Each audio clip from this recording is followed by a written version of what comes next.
गुरु प्यारी साध संगत जी, प्यार से कहना धन निरंकार जी। साध संगत जी, इंसान तो सिर्फ दुआ या बद्दुआ दे सकते हैं, लेकिन उसे पूरा वो परम पिता परमात्मा उनके कर्मों के हिसाब से करता है। परम पिता परमात्मा दिखता तो नहीं है, लेकिन वो सबका हिसाब जरूर रखता है।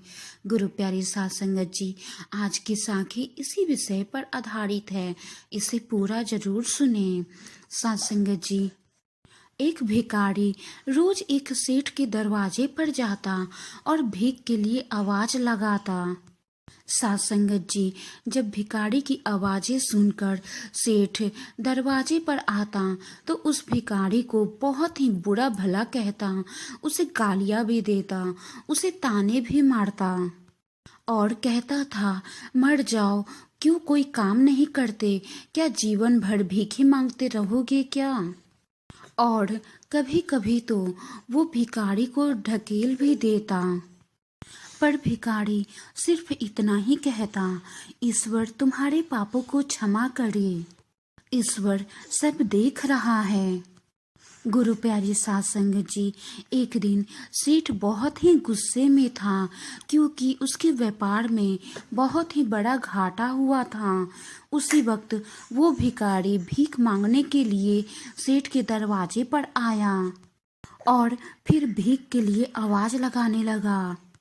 गुरु प्यारी साध संगत जी, भिखारी की आवाजें सुनकर सेठ अपने घर से फिर आया और उसने ना आव देखा ना ताव, उसने एक बड़ा सा पत्थर उठाया और उस भिखारी को दे मारा। भिखारी के सर से खून बहने लगा। साध संगत जी, इतना कुछ होने के बाद भी वो भिखारी बोला, ईश्वर तुम्हारे पापों को क्षमा करे, ईश्वर सब देख रहा है। गुरु प्यारी साध संगत जी, जब सेठ का गुस्सा थोड़ा कम हुआ तो वो सोचने लगा, मैंने उसे पत्थर से भी मारा, लेकिन उसने मुझे बद्दुआ के बदले दुआ ही दी। उस भिखारी ने ऐसा क्यों किया? इसके पीछे क्या राज है, ये जानना ही पड़ेगा। और वो भिखारी के पीछे चलने लगा। साध संगत जी, भिखारी जहाँ भी जाता सेठ उसका पीछा करते हुए जाता था। कहीं कोई उस भिखारी को कुछ भीख दे देता तो कोई उसे मारता, जलील करता, गालियां देता। पर भिखारी इतना ही कहता, ईश्वर तुम्हारे पापों को क्षमा करे, क्योंकि ईश्वर सब देख रहा है। गुरु प्यारी साध संगत जी, अब अंधेरा हो चला था। भिखारी अपने घर के लिए लौट रहा था और सेठ उस भिखारी के पीछे ही था। भिखारी जैसे ही अपने घर के लिए लौटा, एक टूटी फूटी खाट पे एक बुढ़िया सोई हुई थी। वो भिखारी की पत्नी थी। जैसे ही उस वृद्ध महिला ने अपने पति को देखा तो खाट से उठ पड़ी और भीख का कटोरा देखने लगी। उस भीख के कटोरे में मात्र एक बासी रोटी थी। उसे देखते ही वो वृद्ध महिला बोली, बस इतना ही और कुछ नहीं मिला? और आपका ये सर कैसे फूट गया? सर पर से खून भी बह रहा है। साध संगत जी, भिखारी बोला, हाँ बस इतना ही है, किसी ने कुछ नहीं दिया, सबने सिर्फ गालियां दी, कुछ ने तो पत्थर भी मारे, इसीलिए सर फूट गया। और ये सब अपने ही पापों का परिणाम है। याद है ना तुम्हें, कुछ वर्षों पहले हम कितने अमीर हुआ करते थे और क्या नहीं था हमारे पास। गाड़ियां थीं, बंगले थे, हर सुख सुविधाएं थीं, पर हमने कभी दान नहीं किया। याद है तुम्हें वो अंधा भिखारी?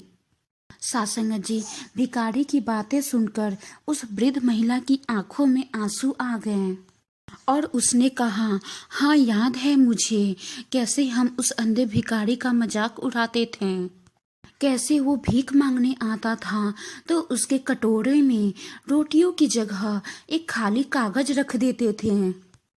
उस अंधे भिखारी को गालियां देते थे, ताने मारते थे, उसे हम कितना जलील करते थे, उसे तो कभी कभी ढकेल भी देते थे। सब याद है मुझे। कैसे मैंने उसे रास्ता नहीं दिखाया और घर के बने नाले में गिरा दिया था। जब भी वो रोटियां मांगता था तो मैंने उसे बस गालियां ही दी। एक बार तो उसका कटोरा तक फेंक दिया था। और हमारी इन हरकतों से वो अंधा भिखारी हमेशा कहता था कि तुम्हारे पापों का हिसाब वो ईश्वर करेंगे, मैं नहीं। और आज उस भिखारी की बद्दुआ और हाय हमें ले डूबी। गुरु प्यारी सात संगत जी, फिर भिखारी ने कहा, पर मैं किसी को बद्दुआ नहीं देता, चाहे मेरे साथ कितना भी कोई जातियाँ क्यों ना करे, चाहे मेरे साथ कितना भी कोई बुरा क्यों ना करे, चाहे कोई मुझे जलील क्यों ना करे या चाहे कोई मुझे धक्का क्यों ना दे, मैं उसे बद्दुआ कभी नहीं देता। बल्कि मेरे लब पे हमेशा उन लोगों के लिए दुआ ही रहती है, क्योंकि मैं अब नहीं चाहता कि कोई और इतने बुरे दिन से गुजरे।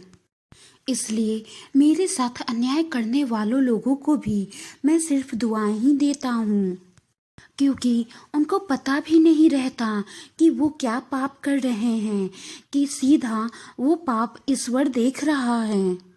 जैसे हम उस किए गए कर्म को भुगत रहे हैं और कोई ऐसा कर्म ना भुगते। इसलिए मेरे दिल से अब अपना हाल देख के बस सभी के लिए दुआएं ही निकलती हैं।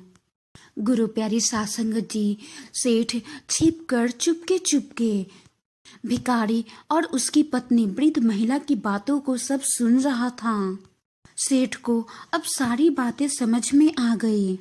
भिखारी और भिखारी की पत्नी ने जो भीख में आधी बासी रोटी मिली थी उसे मिल बांट कर खाई और फिर सब प्रभु की महिमा है ये कहकर वो सो गए। गुरु प्यारी सात संगत जी, अगले दिन वही भिखारी भीख मांगने के लिए उसी सेठ के यहाँ गया और भीख के लिए आवाज लगाया। सेठ ने पहले से ही उसके लिए ताजी रोटियां निकाल रखी थी जो उसने भिखारी को दी और हल्की सी मुस्कान भरे स्वर में कहा, माफ करना बाबा, गलती हो गई मुझसे। सेठ की बातों को सुनकर भिखारी ने कहा, ईश्वर तुम्हारा भला करे, और वो वहां से चला गया। गुरु प्यारे सात संगत जी, सेठ को एक बात समझ आ गई थी, इंसान तो बस दुआ या बद्दुआ ही देते हैं, लेकिन उसको पूरा तो वो परमपिता परमेश्वर उनके कर्मों के हिसाब से करता है। गुरु प्यारे सात संगत जी, कभी जलील नहीं करना किसी को अपने चौखट पर, क्योंकि परमात्मा कब कटोरा बदल दे बता नहीं सकते हैं। वो परमात्मा दिखता तो नहीं है, लेकिन वो सब देख रहा है, सबका हिसाब वो अपने पास पक्का रखता है।